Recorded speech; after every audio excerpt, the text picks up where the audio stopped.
Hello viewers, আসসালামু আলাইকুম। জাকুস কিচেনে আপনাদেরকে স্বাগতম।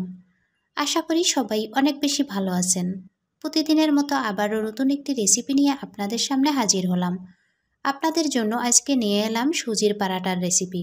চলুন তাহলে কথা না বাড়িয়ে মূল রেসিপিতে চলে যাই।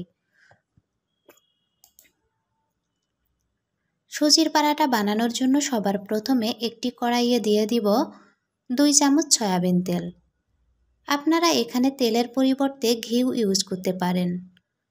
তেলগুলো দেওয়ার পর এখানে দিয়ে দিব 1 কাপ সুজি। এখন সুজিগুলোকেও ভেজে নিব 1.5 থেকে 2 মিনিটের মতো। এ পর্যায়ে চুলার হিটটাকে লো করে দিতে হবে, তা না হলে সুজিগুলো খুব দ্রুত কালার চলে আসবে। সুজিগুলো ভাজা হয়ে গেছে। এখন এখানে দিয়ে দিব পানি। আমি যে কাপ দিয়ে সুজি দিয়েছিলাম সেম কাপ দিয়ে মেপে দিয়ে দিব 2 কাপ পানি।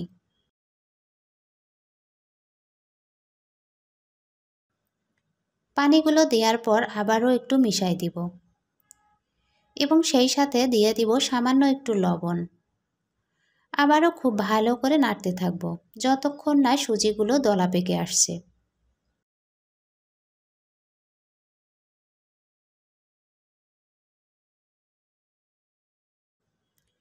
সুজিগুলো হয়ে গেছে। হাত দিয়ে যদি সুজিগুলোকে এভাবে বলের মতো করা যায় তাহলে বুঝতে হবে যে সুজিগুলো হয়ে আসছে। এখন আমি এগুলোকে একটা মিক্সিং বোলে ঢেলে নিব।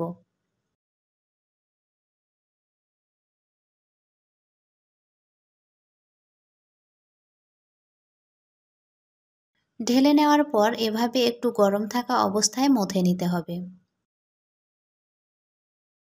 এখন সুজির মধ্যে অল্প অল্প করে ময়দা দিব এবং মেখে সফট একটা ডো তৈরি করে নিব।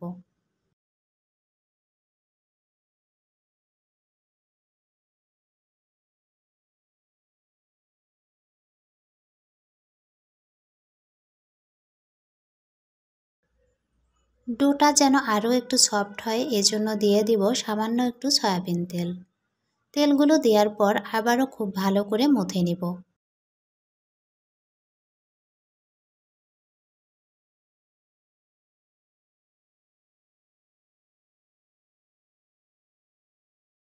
ডোটা তৈরি করা হয়ে গেছে। এখন আমি এখান থেকে সামান্য একটু ডো নিব এবং একটা বেলনের সাহায্যে রুটির মতো করে বেলে নিব। ডোটা যেন নিচে লেগে না যায় এজন্য সামান্য একটু ময়দা ছিটাই দিলাম এবং হাত দিয়ে এভাবে একটু প্রেস করে চ্যাপ্টা করে নিব।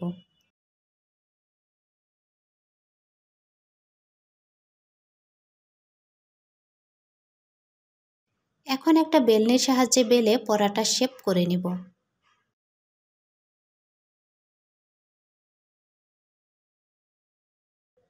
বেলে নেওয়া হয়ে গেছে।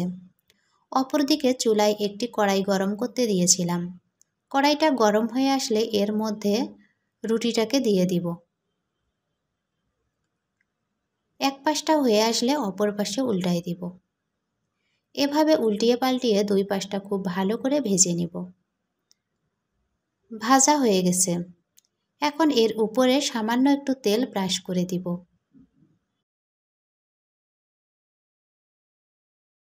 আবারও অপর পাশে উল্টাই দিব এবং আবারও সামান্য একটু তেল এর মধ্যে ব্রাশ করে দিব। এভাবে উল্টিয়ে পাল্টিয়ে পরাটাটাকে খুব ভালো করে ভেজে নিব। ভাজা হয়ে গেছে। এখন আমি এটাকে উঠাই নিব। সেম প্রসেসে বাকি পরাটাগুলোকেও ভেজে নিব। দেখুন পরাটাটা কতটা সফট হয়েছে। আজকের এই সহজ রেসিপিটি যদি আপনাদেরকে ভালো লাগে তাহলে লাইক, কমেন্ট অ্যান্ড শেয়ার করে দিবেন।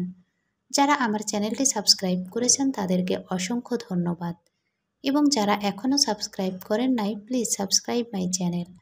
আমার পাশে থাকার জন্য সবাইকে অসংখ্য ধন্যবাদ।